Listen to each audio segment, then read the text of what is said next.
Welcome to A6 News. This is Priya.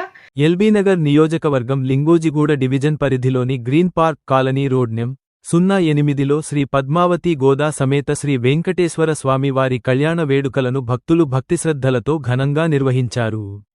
ఈ కళ్యాణ వేడుకలకు ముఖ్య అతిథులుగా మల్కాజ్గిరి పార్లమెంటు సభ్యులు ఈటెల రాజేందర్, ఎల్బీనగర్ శాసనసభ్యులు దేవిరెడ్డి సుధీర్ రెడ్డి, లింగోజిగూడ మాజీ కార్పొరేటర్ ముద్ర బోయిన శ్రీనివాస్ హాజరై శ్రీనివాసుని కళ్యాణ మహోత్సవాన్ని తిలకించారు. ఈ యొక్క కళ్యాణ మహోత్సవానికి మమ్మల్ని ఆహ్వానించినందుకు మాకు ఎంతో ఆనందంగా ఉంది అని అన్నారు. ఆలయ అభివృద్ధి కొరకు ఎలాంటి సహాయ సహకారమైన అందిస్తామని హామీ ఇచ్చారు. తదనంతరం భక్తులకు అన్నదాన కార్యక్రమాన్ని నిర్వహించారు.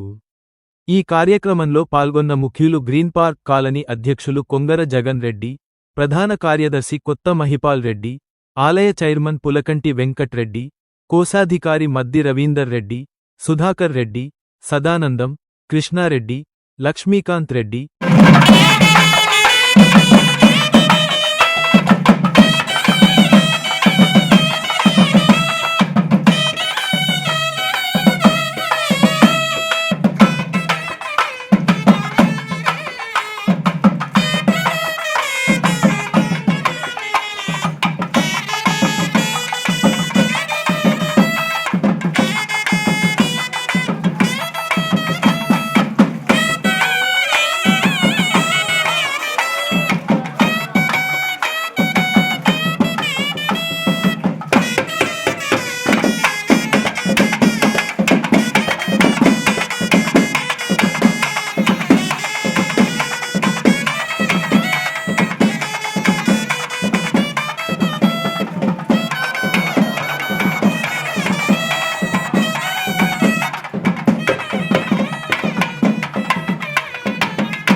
అది సుముహూర్తం అనబడుతుంది కనుక ఇవాళ స్వామివారి అనుకోకుండా యాదృచ్ఛికంగా 61 సంవత్సరాల తరువాత వచ్చే రోజు నేటి రోజు ఇవాళ స్వామివారి కళ్యాణం యాదృచ్ఛికంగా మనం ఇవాళ దర్శించినామంటే ఇది పూర్వ జన్మ సుకృతమై ఉంటుంది కనుక భగవత్ సాన్నిధ్యంలో ఇవాళ మనం అట్టి దర్శనం చేసుకుంటే మనలో ఉండేటువంటి దుగ్రహచారాది లోపాలన్నీ కూడా ఆ బాలునికి క్షేత్రంలో